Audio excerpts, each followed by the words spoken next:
When Meier is about to have a contact, he receives a cooling sensation on his forehead. The communication is telepathic. He prepares carefully. He is usually taken aboard the beam ships, but is unable to describe their interiors very well. There are no words, he says. Apparently, they are totally unfamiliar. The gun is a precaution, due to the threats on his life. The hat is a favorite, one he picked up on his travels in the Middle East. The tattoo he received during a brief stint as a sailor. He dresses well because he can be gone for hours and the weather in these mountains changes constantly. The walkie-talkie is a necessity because he is often left far from where he parked the bike and must call to be picked up.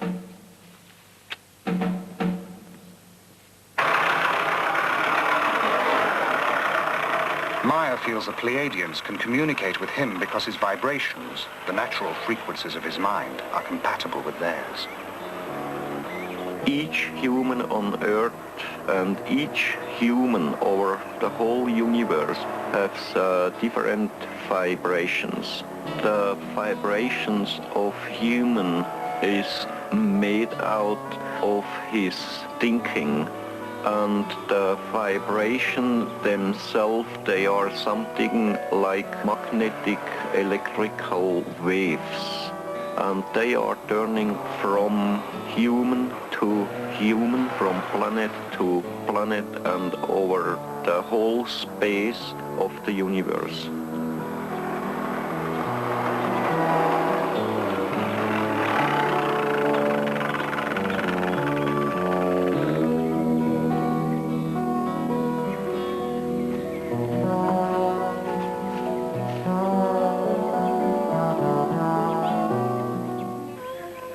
When entering your terrestrial state, we must make an adjustment in our vibrational patterns. It is similar to your adjusting the fine-tuning on your communications devices. In our case, it allows for the clear perception necessary for an exchange to take place.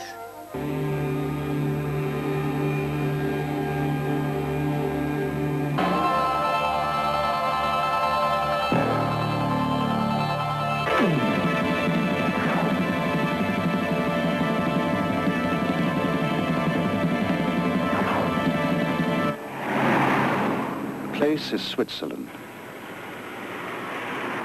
The time, early spring, 1978. An unusual team of people makes its way to a secret rendezvous. Their goal, a tiny mountain village named Schmidrutti. Head of the team is Lee Elders. Based in Phoenix, Arizona, he runs a company called Intercept that deals in industrial counter-espionage. Britt Elders, his wife and partner in Intercept, specializes in electronics. The third member of the team, also a partner and longtime associate, is Tom Welsh. They were brought here by Wendell Stevens, retired Air Force colonel and for over 20 years one of the world's leading UFO investigators. Their mission? To check out one of the most remarkable UFO cases ever reported. One that has been called alternately too good to be true, the hoax of the century, or the start of a new age for humankind. Stevens leads them over a circuitous route, winding through back roads and stopping often along the way. Why all the precautions? Well, I didn't want to tell you this before, but this man's been shot at. Shot at? Yeah, somebody's trying to kill him. Why? I don't know. There's some people are spooked by this whole thing, and he's being threatened.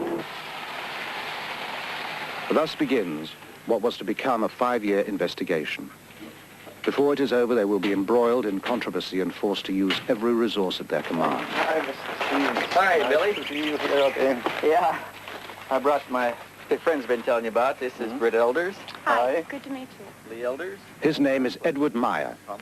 Meier. He is called Billy, an old nickname that sprang from his fondness for heroes of the American West. Buffalo Bill, Wild Bill, and Billy the Kid. He is a farmer. He claims he has been in contact with beings from another world. Thank you. He also claims to have proof of these contacts. Mr. Meier, when did the experiences begin? The contact begins on January 28, 1975 in Hinwil. Mm-hmm. How did it happen? What made you go outside into the forest? I got something like a very light voice in my head. I heard something to leave the house, to go out and to take a photo camera with me. So I left my house, and then when I was far outside from the village, I heard a singing noise in the sky. And when I was looking up there, I have seen a disc. This disc was flying over the clouds, and then it came to the point where I was staying with my motorcycle. Then slowly it came lower and lower and settled down between the white trees and the forest there behind. Mm-hmm. Meier later photographs the impressions left by the disc's tripod landing gear. The grass has been pressed and swirled in a counterclockwise direction. Even a year later, the grass has not sprung back, but Meier notes that the impressions swarm with insect life. Then I have seen a person who came out of the disc. Person came out? Yeah. I have seen that it is a woman. Mr. Meier, what did they look like? She looks like a human from this earth. Like you, like I, like human beings from this earth. You call us extraterrestrials, and you attribute to us superhuman powers. But we are like you. We too are still far removed from perfection and must evolve constantly, just like yourselves. After the first words, we turned and was going to this tree here. You walked over here? Yeah. Sit down. Then you sat here and talked to her? Yeah, then we was talking here for about 1 hour or 1 hour and a quarter, something like that. Did she give you a name? What did you call her? Yeah, she told me her name is Semyase. Semyase? Yeah. Billy, what kind of feeling did you have sitting here under this tree with a woman who just landed in a spacecraft? I wasn't afraid about these things. I was afraid about the army only, because they have a station somewhere there behind the forest. But I wasn't afraid about the disc. Where did they come from, Mr. Meier? They shall be coming from the star picture of the Pleiades. The Pleiades, a bright star cluster some 500 light-years from Earth. Although the cluster consists of hundreds of stars, 7 stand out clearly to the naked eye. The Greeks call them the nymphs of heaven. We call them the 7 sisters. What was going through your mind? What did you want to talk about? You see, my head was full of questions, but the most of the time she was telling me, and I hadn't many chances to ask her something. Several times we have tried to establish contact with Earth humans, but usually those selected were not willing. They were afraid others would consider them liars or mad, or would try to destroy them. You see, the first she told me I shall get the most best pictures of UFOs, what's ever happened on Earth. The second thing, I shall go out to tell the truth to the human on Earth, why they are coming to here, what reason they have, that they are coming to Earth not to harm us, not to make war, not to bring peace. Why are they interested in us, a society thousands of years behind them in technological development? According to Meier, we share common ancestors. Their forefathers were our forefathers. We are, in a sense, family. This is the place, Bergerumlikon, where I took that picture. Show us how you took the picture, Billy. Oh, Meier takes the team to other contact sites and demonstrates how he operates his cameras. I have here a small wheel to turn the film, and I can get the picture. You see, on this way I put on my camera. We're taking movies, right? With a film camera on a tripod, Meier can shoot stills with his 35mm camera at the same time. And then I can start to film. Here I got the movie when was the ship hanging there up, and when it after was jumping. By jumping, Meier means the ship disappears and reappears. From that out, I always got the electrical hit. By electrical hit, Meier means an electric shock. He also noted a light shift at each event. On this place I had one... Meier takes the investigators to over a dozen sites, describing the craft, which he calls beam ships, and relating the information he says the Pleiadians gave him. You see here, you see there the road, and on the middle of the distance to the road was the ship hanging in the air and bubbling in a very strong wind.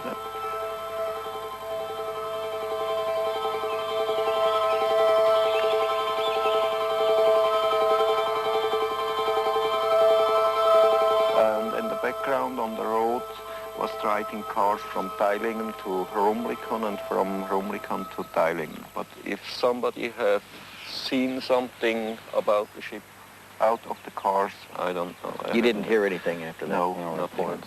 No. But there are other witnesses to some of the sightings. Ernst Keller-Müller lives down the mountain from the Meier farm. And what did you see from here, sir? Wat zijn ze gezien? Gewoon twee had ik gesichtet. We saw the lights and then they disappeared and then they came on again. That's why he noticed it. And then what happened? Wat is nog gepasseerd?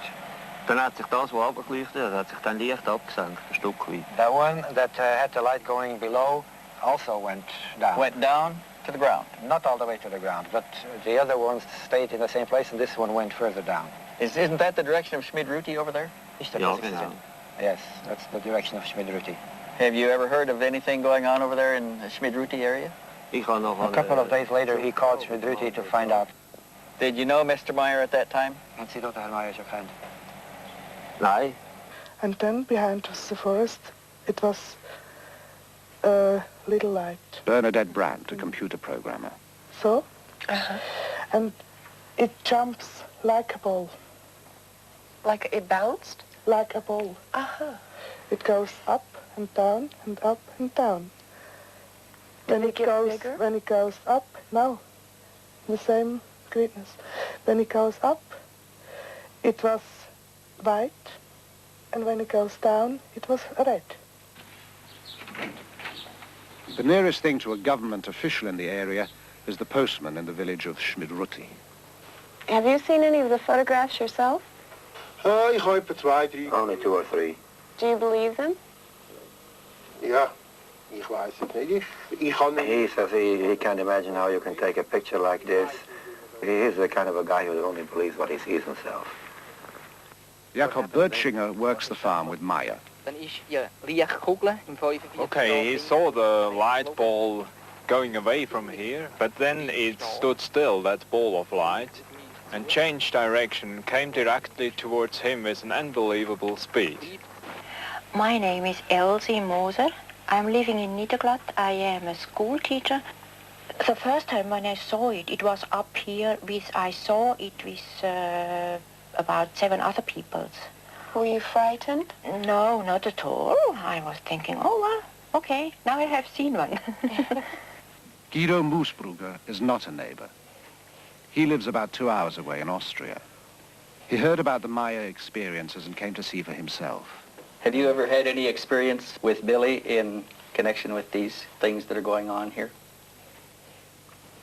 Yes, I have seen a few demonstrations myself, especially at night, and was present at the landing site during one landing, and I saw other things. A lot of things happened in those 6 years. You have seen things with your own eyes. Did you ever photograph anything? I was allowed 2 times to photograph at night. As we sat inside the car, we saw all of a sudden to the north, above the meadow, out of nowhere, a fire-red disc, about as large as a headlight. And then what happened? And then it suddenly disappeared. Then there was a short pause, after which, at the same place again, appeared all of a sudden a silvery white ball.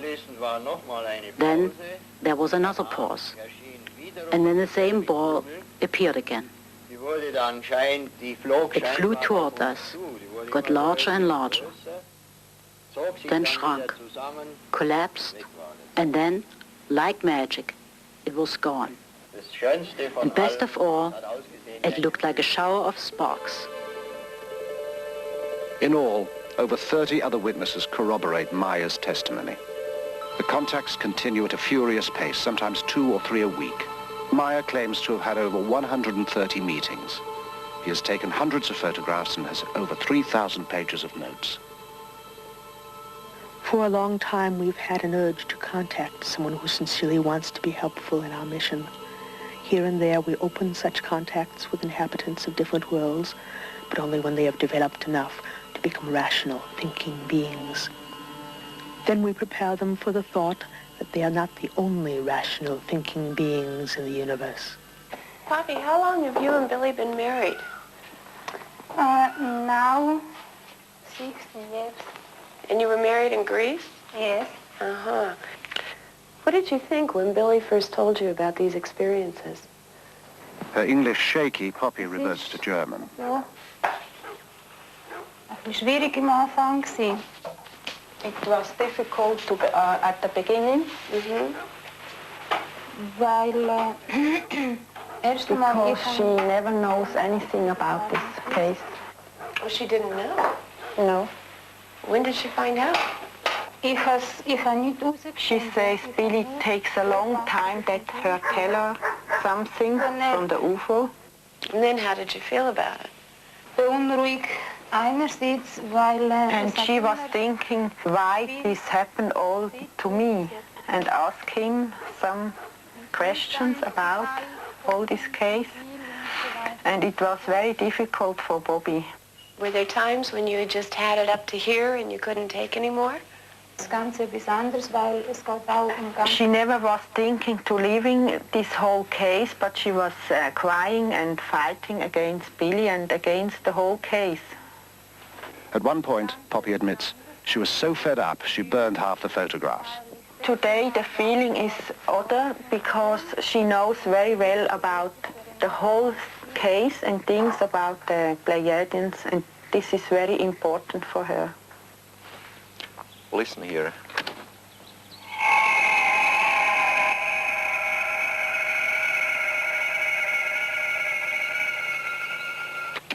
Wow, you recorded that here? My wife recorded this one here, and in the meantime, I've been there down where he's standing Lee with the other recorder. You had another recorder down Yes. there. How high was the ship above you? About 60 meters. 60 meters. How far would you estimate it is from here down there today? I think some 300 meters. The sounds bear no resemblance to anything Stevens has heard before. Meier gives him both tapes for analysis.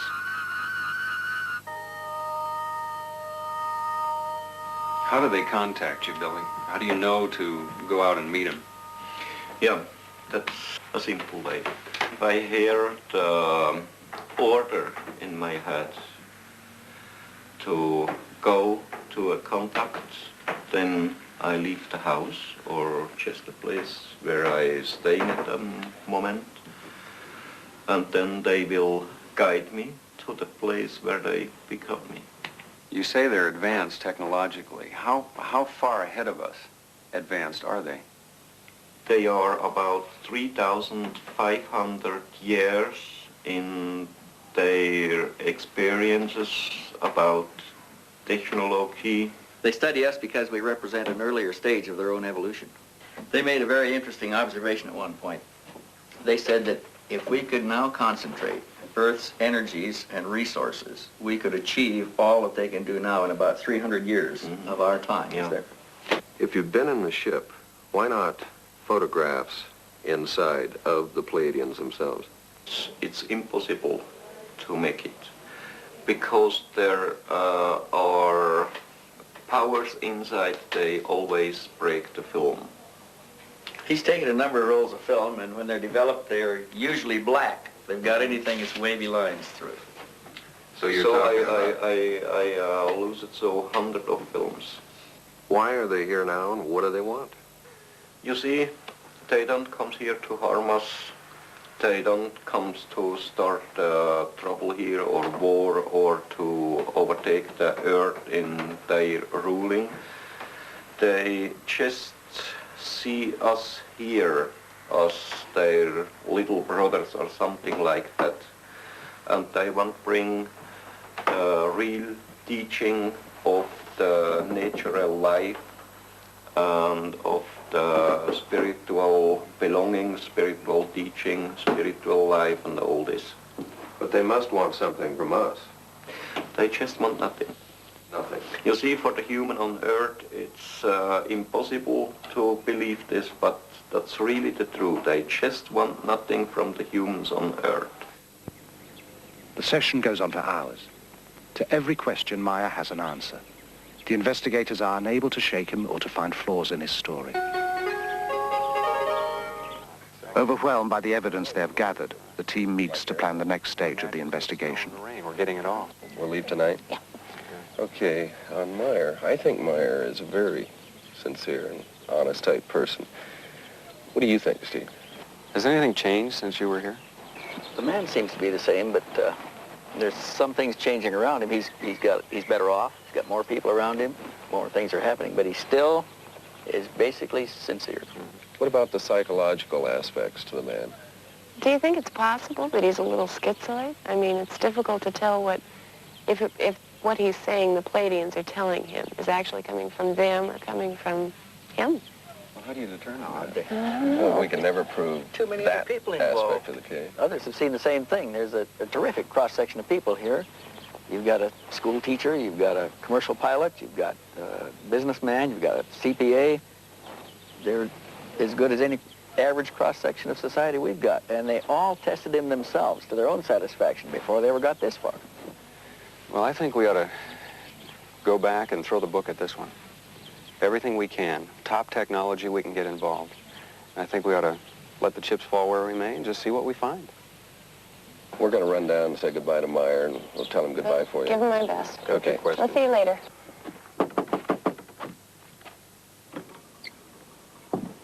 They've done what they can here.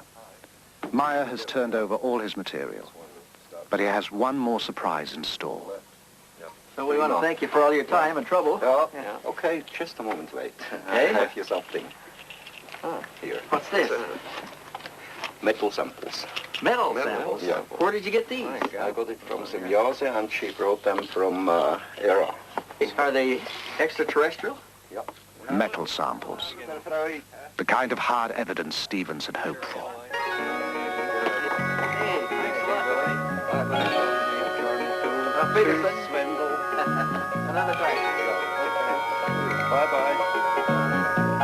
We got the Vogel tape in. Great. Back in Phoenix, the investigators begin to sort out the massive material Meier gave them. There are hundreds of photographs, the 8mm films, sound tapes of the beam ships and the fragments of metal. They know they will have to call in scientists from a variety of fields to help assess the evidence. The task appears monumental. They decide to check the photos first. If these are fake, the rest doesn't matter. Here we have our image. The ground is below. We'll place this on the platen, emulsion side up, in order to focus on the emulsion. The first step involves translating the photographic image into digital information, the language computers can read. We can start this machine from the point which it is at now and scan 500 lines, 500 points per line, at a very small aperture, and watch the result of this scan being placed, digital information, keep in mind, onto a display. All right, over here on our display, we can observe what the densitometer is doing. This microdensitometer is the same one used to help analyze the photos beamed back from space by the U.S. Pioneer mission. and tell it that we want to go 5 microns between each pixel. It will be digitizing a ½ centimeter square, scanning the first lines. The digital information will be sent on for an analysis that will take weeks to complete.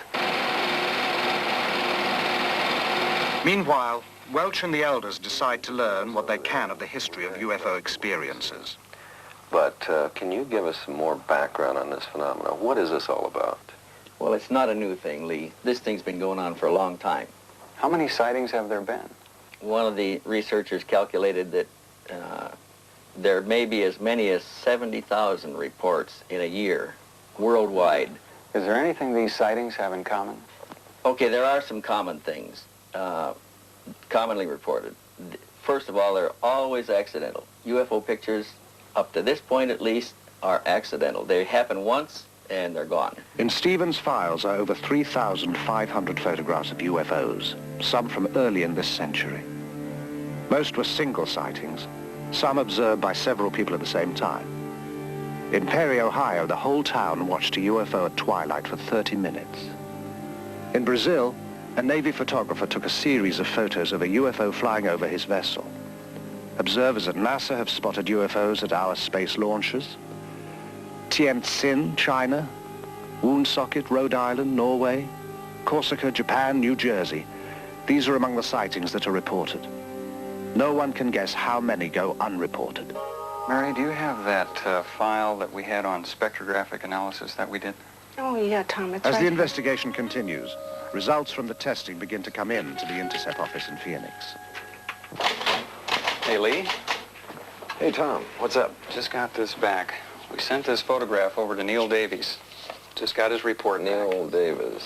Physicist, aerospace industry subcontractor. Right, okay, got it. Examined the photograph with microdensitometer. Also, these you're seeing here are the black and white color separations that he did, and let's see what the results were here. Examination of these plots did not reveal any details which would cast doubt upon the authenticity of the photograph. And there's more. Color copy negatives, color separation. Nothing was found to indicate a hoax. And his conclusion is even more interesting. Let's see, black specks. Nothing was found in the examination of this print which could cause me to believe that the object in the photo is anything other than a large object photographed at distance from the camera. Meier reported 6 different configurations of Pleiadian beam ships. Davis analyzed what the investigators designated as Variation 2. Variation 3 now goes to computer analyst Jim Dilatoso. This is the new picture that we digitized last week using the microdensitometer. We transferred it over to floppy disk here. Have you found any anomalies yet of any kind? Anything? I find strange things, but nothing that would tell me that someone's tampered with the pictures. I see. Nothing indicating a hoax method or indicating superimposition or anything like that? Nothing that I can find. Have you been working on the grain at all yet? Yeah, I have. Well, what are we seeing here? What we're seeing here is that the film grain holds up the way that it should.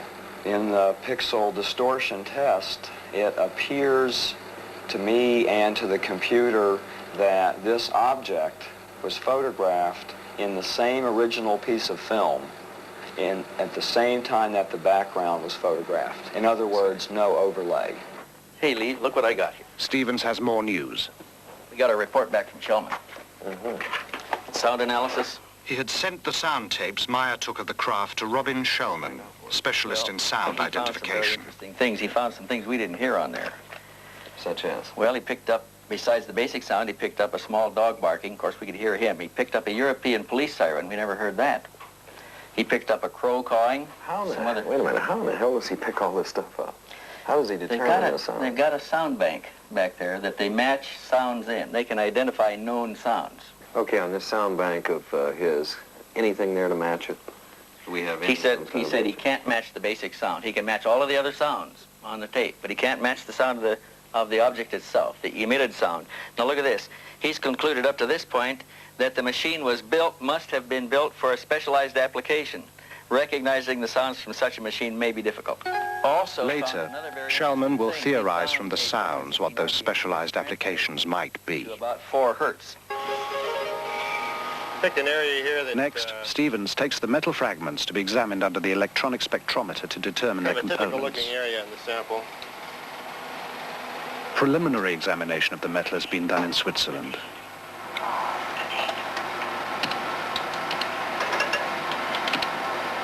And we've got little marker bars here that we can line up on each peak as they come up. This one indicates we have silver there.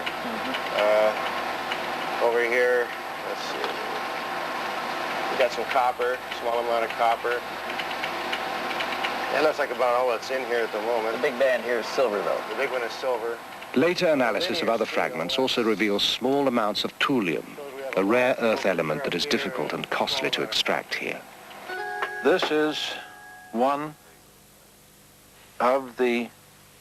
Because of the unusual nature of the findings, the fragments are given to chemist Marcel Vogel, an expert in crystalline structures and inventor of many substances used in computer components.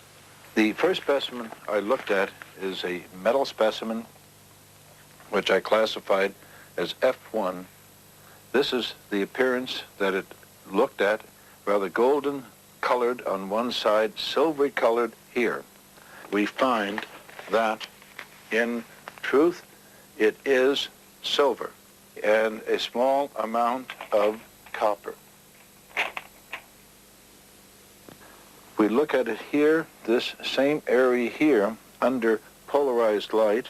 What is unusual of this small specimen is both highly crystalline nature, and suddenly we come to a metal section that we see here, and it showed a combination of metals that I've not encountered in any normal bit of metallurgy, both crystalline deposits and metal. Now, we, with any technology that I know of, could not achieve this on this Earth's plane. I could not explain the type of material that I have and its discreteness by any known combination of materials. I could not put it together myself as a scientist.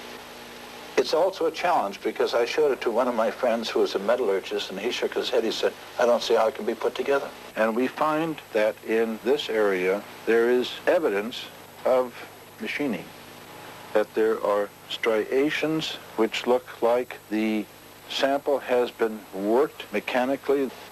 It doesn't look like anything that we've made here. At this moment, I would feel very much inclined to accept what was given to me as being true. Computer analyst Jim Delatoso has some new findings to show Welsh. Let's go back and look at this picture again and get some information about the edges. I've discovered this interesting program for measuring the edges of things and comparing it to all the other edges in the pictures. Based on the relationship of those edges? The width of the edges and the properties in the edges. So we're stretching the data in the edges so we can count how many pixels wide it is. And it's very interesting what happens when you stretch them out, because it becomes very clear. Pixels, these little squares, like building blocks, and pretty easy to count. So this one ranges from 5 to 7 pixels wide, this edge. So we have our range here is from 6 to 8. Now what this tells us in looking at all of the edges on the object is, first of all, that it's not a flat piece of plywood hung in the air, or it's not a paste up that was done. It actually has shape to it. And in this case, a very wide range, which has to do with focus. Some of the object is more in focus than other parts of the object, which tells me right off at that point that we're dealing with something of size to it. With all the data they have amassed, the investigators have also come up with a lot of new questions. While they debate the necessity for another trip to Switzerland, a sudden crisis jolts them into a decision. There has been a phone call from Meier. Halfway between Phoenix, where the intercept offices are located, and Tucson, where Stevens lives, a spire of rock rises out of the desert floor. Part of the rim of a long-extinct volcano, Picacho Peak is noted locally as the site where the last battle of the Civil War was fought. It is here that Lee Elders and Stevens meet when necessary, again, far from curious ears. This time, Elders brings a disturbing message, one that will add a new urgency to their work. Hey, Lee, what's up? Hey, Steve, how are you? Good. What's going on? Oh, God, we've got some problems. Problems? Yeah, I just talked to Billy today, and someone tried to kidnap his daughter. What? Nina? Nina, right. God. Billy got there in time. It was two men. They were in a car. They used a knife. They tried to force her into the car. What about Nina? Is she all right? She's fine. No problems. He fired at one of them, and they escaped. No, they haven't identified any of them yet. The police are working on it, as I understand it. This happens to people. We've had it happen before. Other cases. We're going to set up some security measures over there. Get a trail on these people. I agree. We got to do something to take the energy out of this. Yeah, we do. We're going to go back. You want to go? When can we go? Very soon.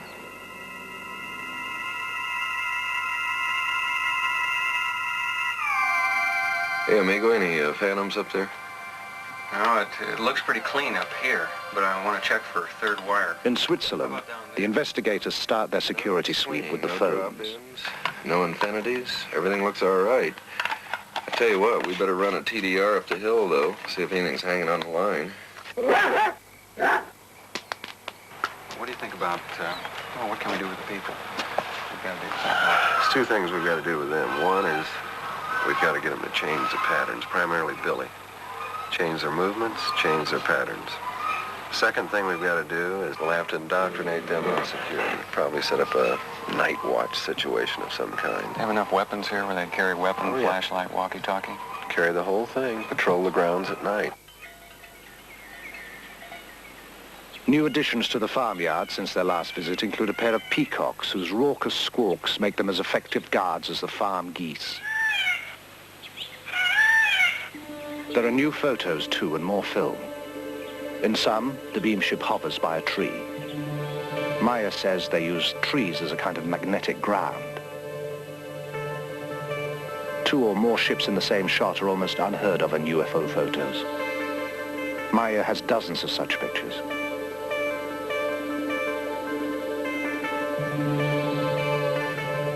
Ships below a horizon line, such as a hill, are even rarer. In this photo, a Variation 2 ship controls a smaller unmanned drone ship, designated as Variation 5. In one demonstration, a Variation 3 ship exhibits a behavior Stevens has seen before. We have often reported a nipping flight. We also have a wobbling flight, where it wobbles around a vertical axis. The bobbing effect, Meier explains, is due to the ship riding the waves of the Earth's magnetic field, much as a boat on the ocean. What size is that ship, Billy? They told me it's 7 meters. One of the most frequent spots for the contacts is Obersadeleg, a wide valley just 10 minutes from the farm at Schmidruti. Here, Meier took one of his most spectacular series of photographs. Between both roads. And you can see here these lighted trees here. It's there up. And here on the left side, this hill, what's happened there behind. Yeah. And the trees here down, it's that one there. Yeah.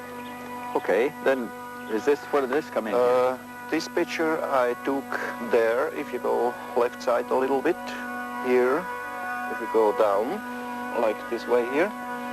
The beam ship stayed in the area for almost 20 minutes, flying slowly, often skimming the treetops, sometimes just hovering in place. And the ship was a little behind them when I took this picture. And just now the trees are growing up in the last months. They are about 1.5 or 2 meters higher than at that time when I took this picture. Then where did it move? It left that place to the left side. Something like... Yeah. this, and then it was moving over there. You see here the small tree where it's happened there. And this one, that's that there. Did it come across in front of the trees like this? Yes, yes. And you can see there behind left side of this one, this tree, the higher one there. Yeah. And after this picture, I got the other one to that position there. Further over? Yeah. Wait a minute, I think we got another one in here now. Yeah. The one in between there, right? I had to go back a little bit there down, and from there I took the picture. That's the tree there down, what you can see. The investigators are impressed by the vastness of the valley, the steep drops and the obvious difficulty of hanging models from anywhere to fake the pictures. The stunning clarity of the pictures and the accessibility of the site gives the investigators the chance to put the photos through another test. Billy, we're using this to measure distance. It's the latest in infrared measuring devices. Yes. It's actually a small computer. It's made by Wild Heerbrugg here in Switzerland. And what we're trying to do here, Lee is up there with the reflector. And what this will do is send infrared light out and reflect out of that reflector back here. And this will rapidly tell us the distance and will also tell us how much higher or lower he is. That's about where you're standing, right there. That's right, the place, yes. Okay, we'll go to on systems. The precise measurements and photos are fed into the computer. The edges of known objects, such as the trees and the hills, are translated into pixels. Since these measurements are known, the number of pixels in the edge of the unknown object, the craft, gives its distance.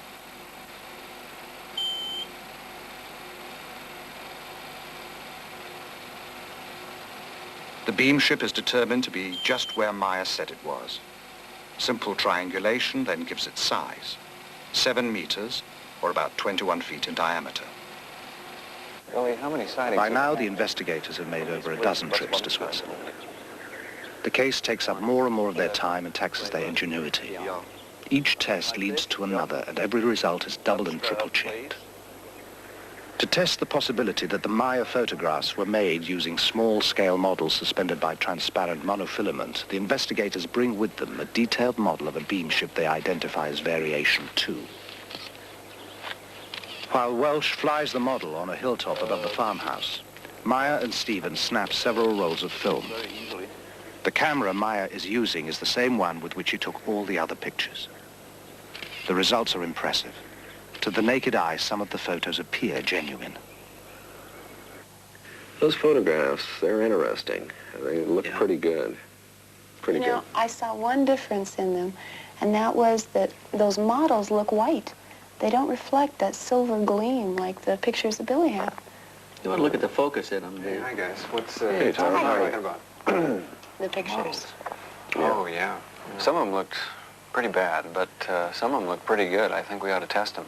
The pictures of the model are not all that good. In the pictures where he focused on the model, the horizon is out of focus. Where he focused on the horizon, the model is out. We should put them in there for comparative testing under computer analysis. We've got to have that comparison. So when we look at models, there's a variety of things that are different. That object right there is solid. It's one solid color. There's very little contour in it compared to other objects that are in the photograph. There's no contour to the object. Remember when we looked at the other photographs that were taken by Meier, the width of the edges ranged from 4 to 9. Point of the story. This is a small model. It's easy to tell small models. Well, we tested that fighter sequence, and that came out pretty good.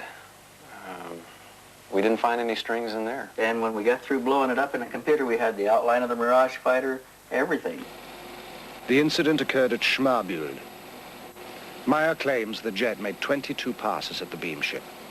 Computer analysis using the information from a known object, the Mirage fighter, shows again that the beam ship is the size and distance Meier claims.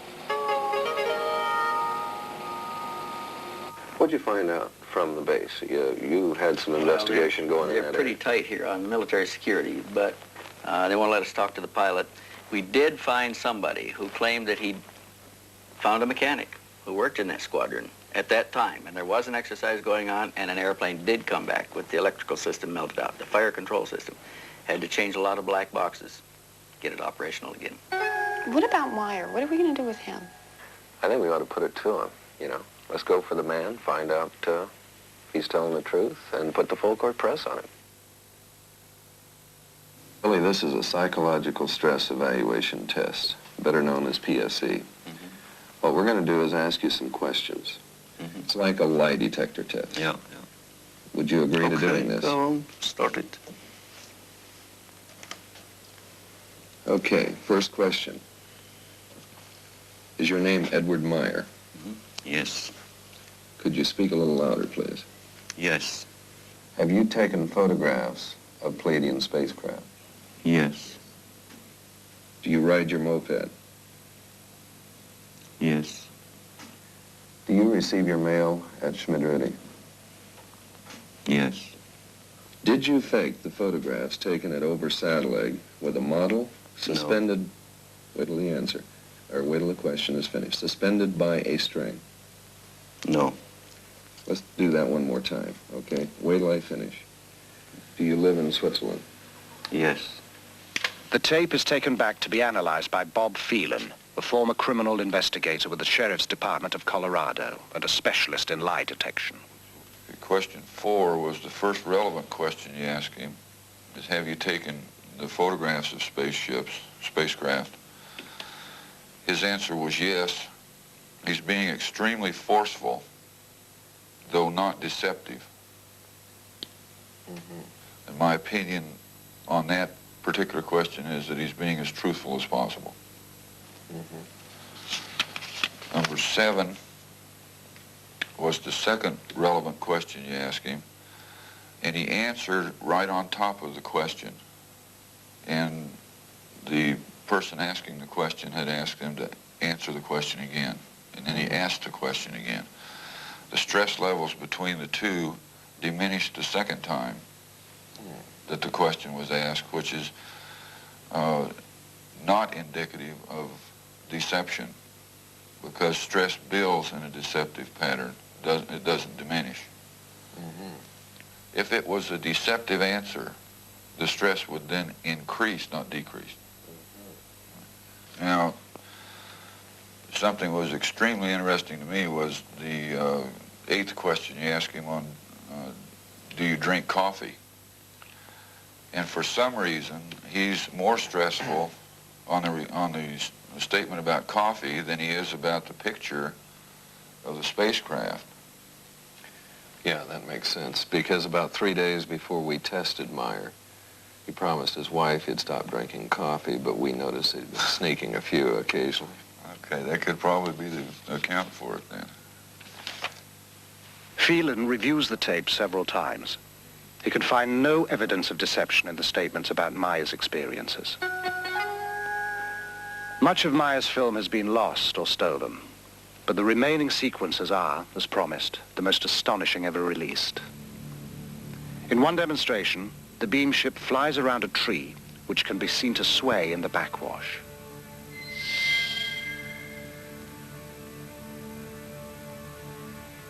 Once again, in slow motion.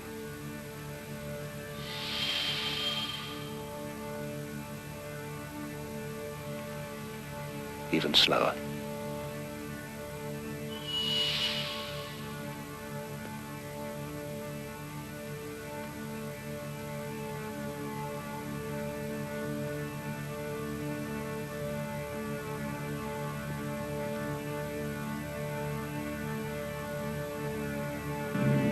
Later, Semyasi brings a new beam ship to pose for Meier's cameras. A variation quite unlike anything he has seen before.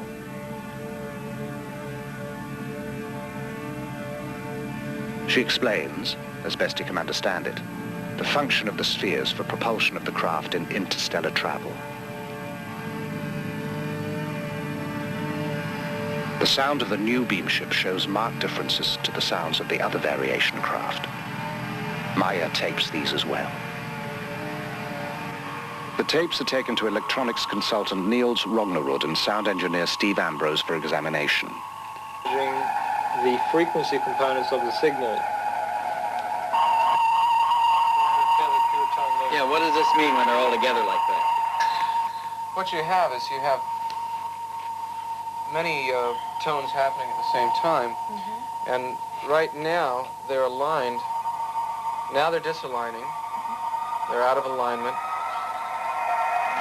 They're very much out of alignment. Now they're starting to centralize on one. It's not as though maybe before you had 10 different frequencies at random and then all of a sudden 9 dropped out and you only had 1 left. What's happening is the 10 different frequencies are converging on one central frequency, which is, I find, very interesting. This is probably one of the most interesting things about the tape is that there are... What's this right now? Very, very many tones. Yeah. And they're all changing very fast. For a moment there, we were locking in and we had 3 evenly spaced frequencies. See it there again? Yeah, you got them again. Yeah. Niels, would it be possible to recreate this sound? To be honest with you, I personally don't think so. There are not synthesizers on the market that have oscillators that change that randomly. Even if you got 9 or 10 of them going, they wouldn't change from those peaks that quickly. So a significant thing is this rate of change. Well, and besides, if you were going to create a noise for a spaceship, you'd be hard put to come up with something as original as this. There's another alignment there. Okay, Lee, what we can do here is... Intrigued by the findings, Lee Elders takes the tape to Robin Shellman, who has studied the sounds of the earlier craft. We're showing this throbbing, modulating beat that we hear on the tape. This beat, or modulation, occurs at these frequency peaks. Each one of these peaks is a discrete frequency. If you wanted to give a visual display, let's say we're talking a motor, could be a motor, a shaft of a motor with 4 magnetic poles or coils around this shaft. The curious thing about this, it changes from 4 to 5, 6, 7, all the way up to a number that is difficult to discern. At a certain point, you're going to generate a certain amount of magnetism. And then later on, you want a stronger field, well, you're going to select 8 fields. All right, now you're going to hear 8 pulses on the tape. And then later on, you want a stronger field, you can select 16, 32. Is there anything unusual about this? I would think it's highly unusual. I don't really see any application for it, with the exception of, like I say, either generating a magnetic wave of some sort for laboratory purposes or maybe in this case, propulsion. Without ever having seen a picture of the new beam ship, Shellman has drawn a representation of the spheres and offered an explanation of their function.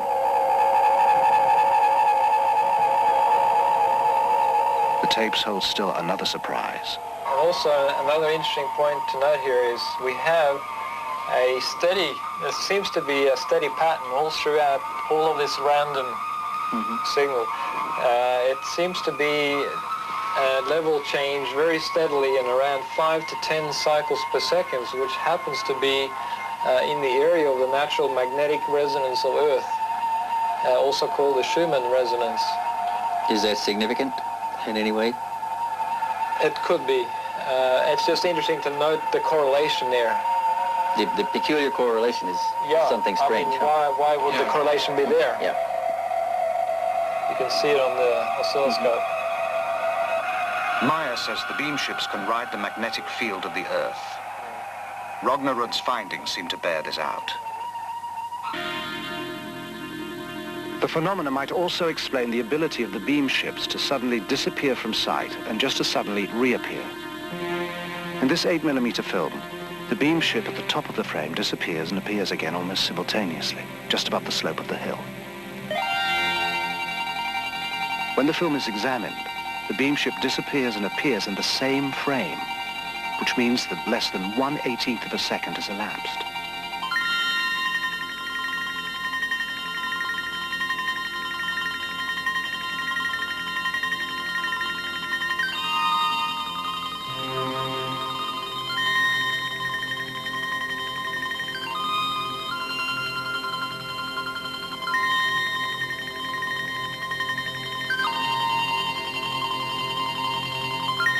In order to complete their background research, the elders visit Scotland to talk with John McVeigh, a member of the Royal Society of Astronomers, and a published authority on the structure of the universe and the possibility of interstellar travel.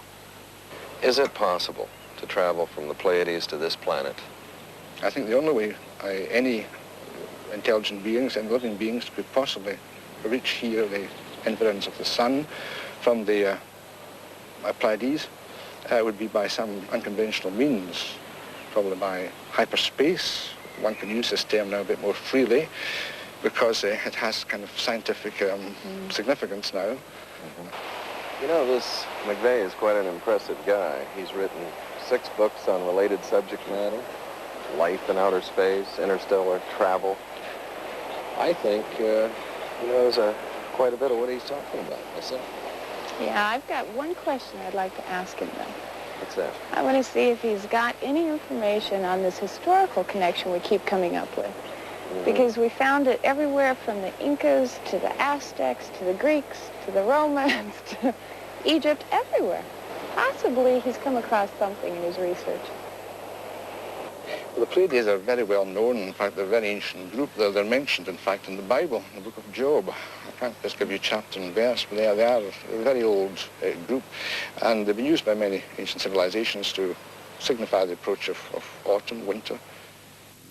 Hippocrates recorded that summer begins with their rising and winter with their setting, and Greek temples are aligned to these events.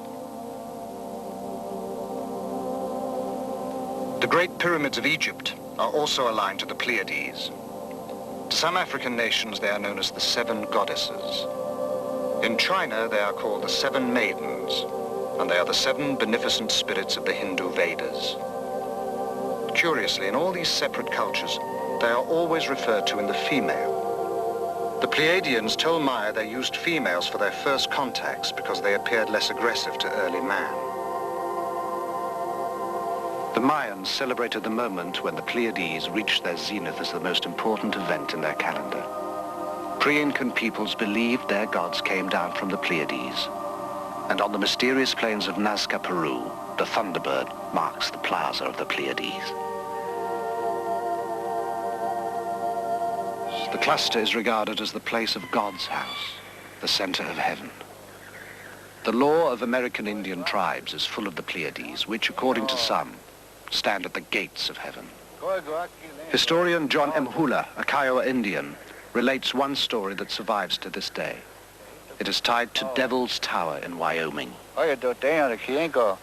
This mountain here, Kiowas lived in this area, and we call it the Old Tie. Kiowas camped through here, winter camp. And these children were playing. They were playing and they were running along this ledge over here. A giant bear came out of the woods and chased these children. The 7 children, seven sisters, we call them. And they came to this one ledge here. And the children got on top of it. This ledge began to grow. It grew out of the ground. As the mountain grew, the bear's claws were scratched in the mountain. And that's what we see today is the grooves up there. And from there, the 7 sisters went on up into the sky. And they're up there today.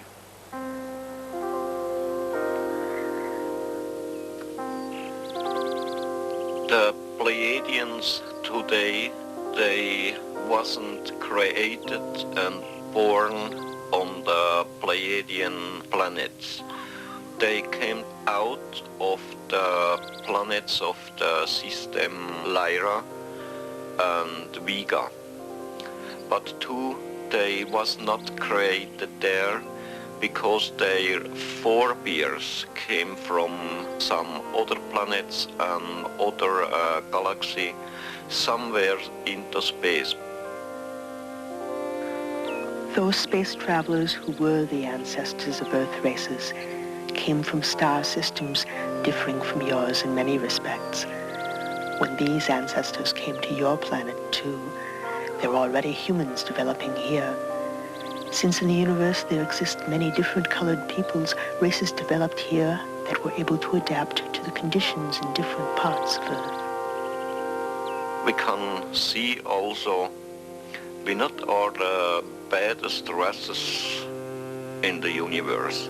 How many sects go to tell and to say that the most bad thing what's happened over all the universe shall be the human being on Earth. It isn't true. There is trouble here and there is trouble somewhere else into the space on other planets too. There remain only a few questions to clear up, but one of them has perhaps the most bearing on the Meier case. If his story is true, how did those beings accomplish a journey of such staggering distances? The investigators put the question to Alan Holt, an astrophysicist who works with the US space program, and David Froning, a specialist in spacecraft design for that program. Gentlemen, is faster than light travel possible today in our technology, or is this still just theory? There have been physicists that have been so bold and brave as to actually postulate the existence of particles that travel faster than the speed of light. And they have called these entities tachyons. And they have shown that the existence of such faster-than-light entities may not violate known laws of physics.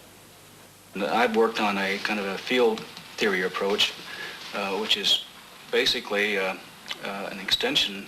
I like to view it as an extension of Einstein's last work on a unified field theory. I really think that everything is pointing to a breakthrough that will make possible faster-than-light travel. Now, not all physicists will agree with that. How would it work? The spacecraft, based on the propulsion concept I proposed, would use a field resonance effect to effectively jump into hyperspace, disappearing from space and time in our solar system, and then reappearing at a distant star. At the journey's start, some distance is traveled and some time taken getting out of the solar system is shown by the curved line at the left. Then a hyperspace jump covers most of the distance with almost no lapse of time. Some time is taken again decelerating to the target, the curved line on the right. What shape would such ships have to be to make such a trip? I initially came up with this design, with a central circular symmetrical shape. This top figure shows the field resonance system in its space-time jump mode, where it initially rises up to a certain point, and as it rises up, as the pattern gets closer to the resonance point, the colors can change, showing the higher energy flow. And you do get an effect in this concept that is very similar to what is observed in some UFO sightings. Okay. Dave, concerning the Pleiades, they're about 500 light years away from our planet. What would you estimate the time in this form of travel? Well, we're talking about on the order of eight-hour transit times between the Earth and the system such as the Pleiades star cluster.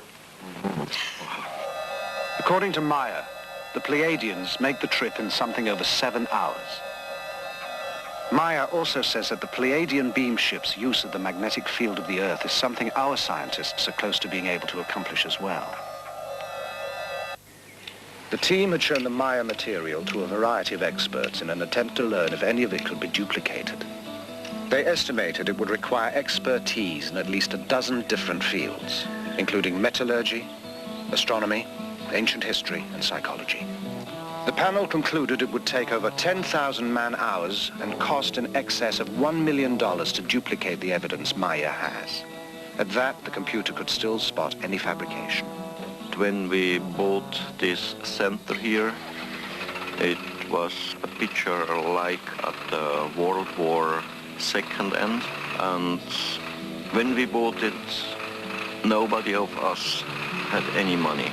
We was working practically day and night for several years, many times 22, 23 hours a day. And so we built it up everything here up on the land, and so it grows slowly, but it's all real, our handwork.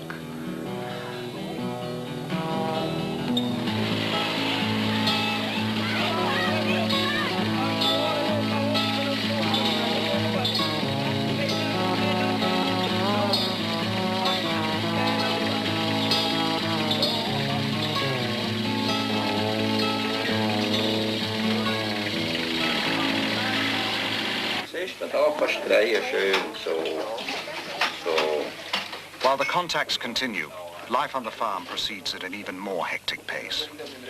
To help free Meier, volunteers take on a lot of the routine work. But their very presence, their questions, even their enthusiasm create as much strain as they relieve.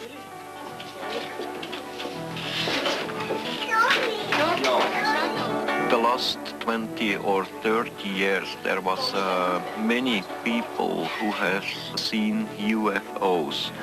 There are many people around the world who likes sensation only. Other one who are doing hoax to get money, maybe to get a name.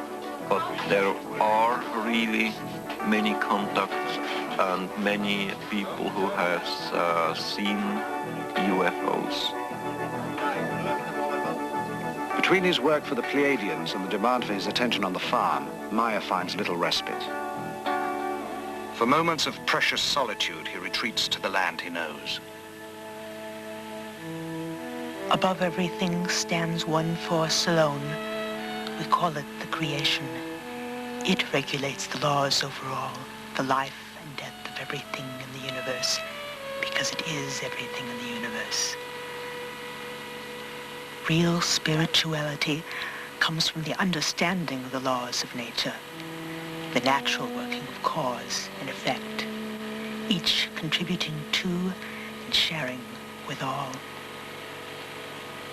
When you indulge in ritual and ceremony, real spirit pines away until it is gone. A spiritually developed being acknowledges creation in all things, from the largest to the smallest.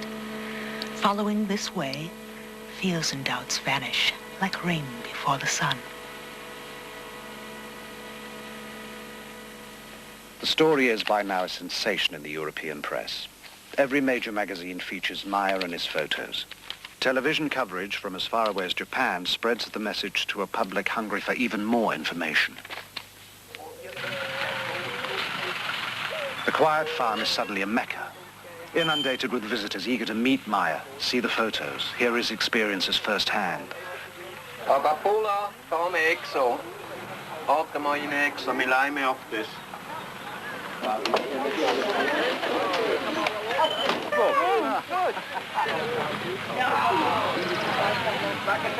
But Meier cannot refuse anyone. It is the promise he made to Semjase.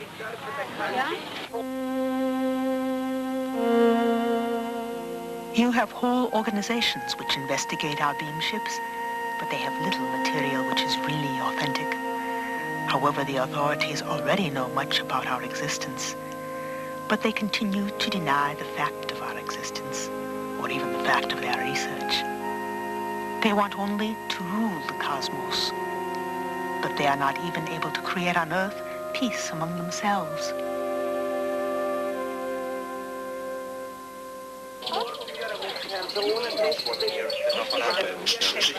Many of those who come seek answers, assurance, even the promise that someone or something will save us.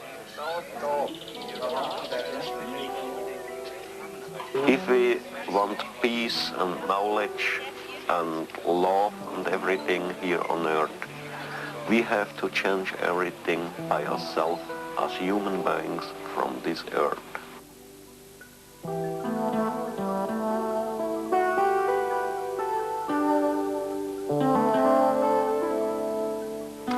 And you are... Despite a severe language barrier on both sides, Britt Elders has grown close to the Meier children. Yes. And Gilgamesh Meier. Yes. Could you ask Atlantis for me if he's had any discussions with his friends in school about what has happened with the experiences? Manchmal, ja. Dann Sometimes. Und dann, was haben sie gesagt? Und sie immer gesagt. They said always, it's not true what he said. And Methuselah, has he talked to any of his friends? Und hast du mit deinen Mitschülern geredet? Oh ja. Und was haben sie gesagt? Wir haben immer gesagt, UFO Meier. He said they make jokes with him and said to him, UFO Meier like this. And then they have to go to the teacher, and the teacher said to the other people, why you say UFO Meier to Methuselah? And so they are quiet now. Would you ask them for me if they wished that their father had never had these experiences? Atlantis say on one side yes, and the other side no. Why the one side yes? When die UFO jetzt...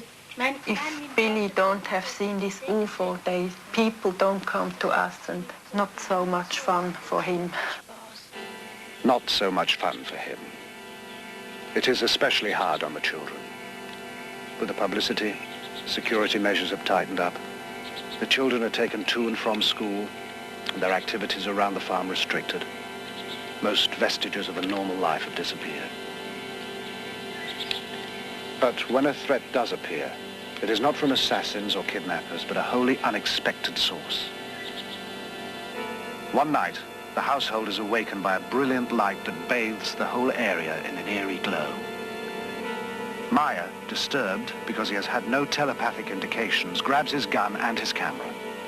The light changes shape and intensity. It moves out over the valley, illuminating the valley floor, rising and falling until dawn, then disappears. At his next contact, Meier asks Samiassi about the phenomenon. She has no explanation.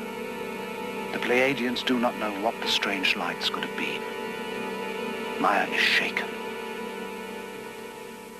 You know, everything is going on more and more difficult. I get trouble. I get trouble here in Schmidrütti. I get trouble with the government, with the people around, and I can understand this, Billy. It's not unique. Anybody that has an experience runs into problems. But the experience is unique.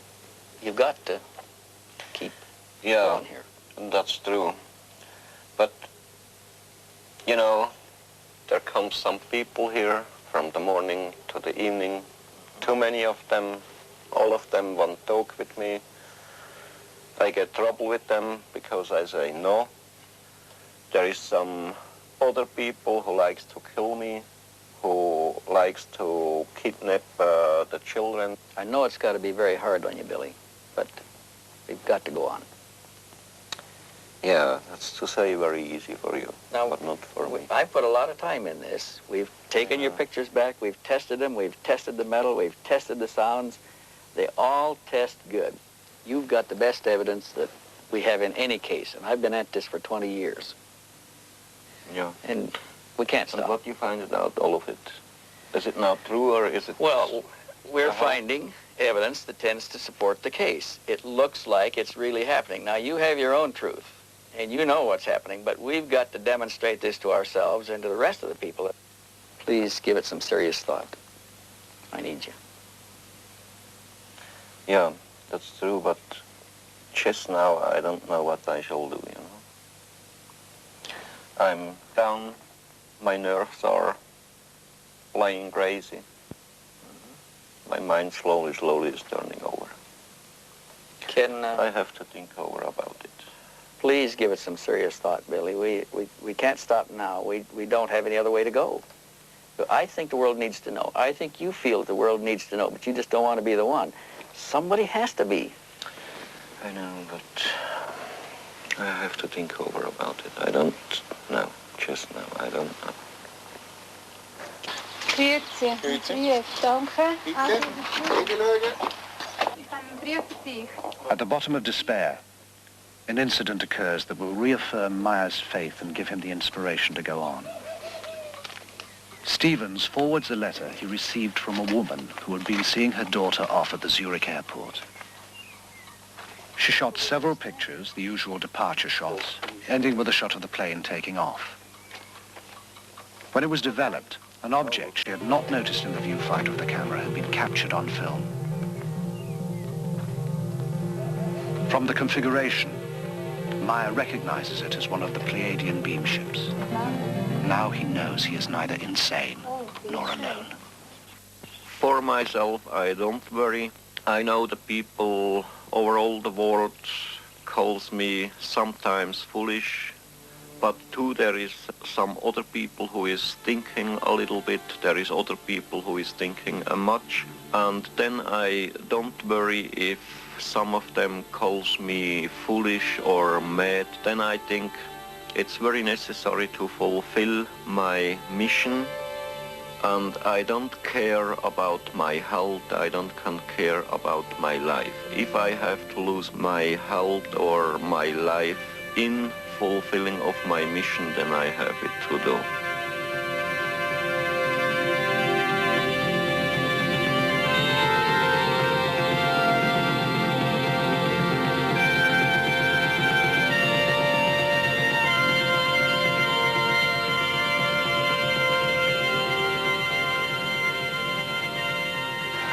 What you think, babe? Oh, I was just trying to figure out how many times we've been here between the four of us. We've been here a total of almost 20 trips. Wow. 265 days. That's collectively between all four of us. And we're still searching. But I don't think there's much more we can do in the investigation end of it. I think it's pretty tight. I agree with you. I think we've reached our limit as far as an investigation is concerned. I think maybe now what we should think about doing is telling other people what we've done in the investigation and what we've found. Try to take some of the stigma off of it. I think we should talk about it and let everybody make their own decisions. Okay, wir sind heute also zusammengekommen, weil ich Bericht bekommen habe vom Lee. The investigators are anxious to release their findings. Meier realizes this will expose the group at the farm to even greater pressures. He puts the issue to them, emphasizing that with wider publicity they can expect even further disruptions in their lives. But the others too feel it is time. They will do what they can.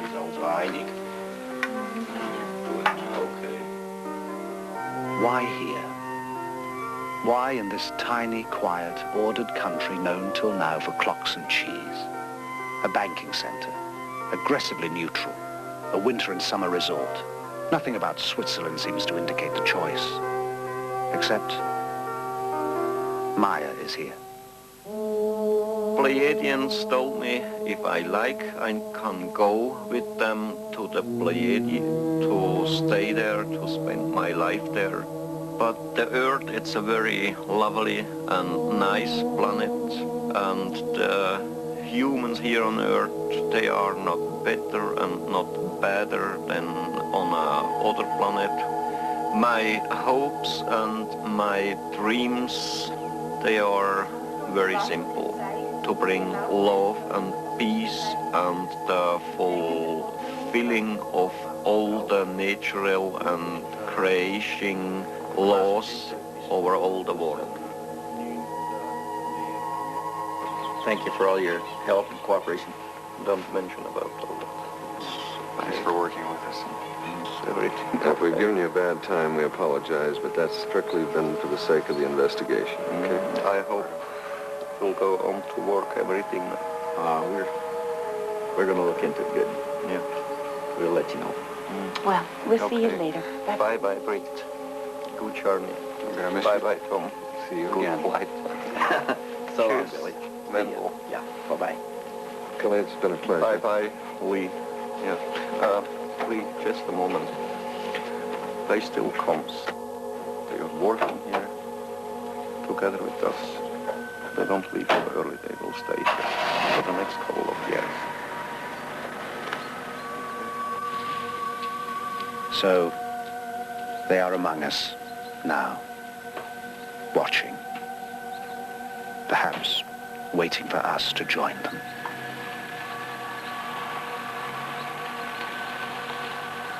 We are not superior beings, nor are we missionaries, but we feel duty-bound to the humans of Earth to tell them The only thing limiting the progress of the Earth human is the Earth human himself.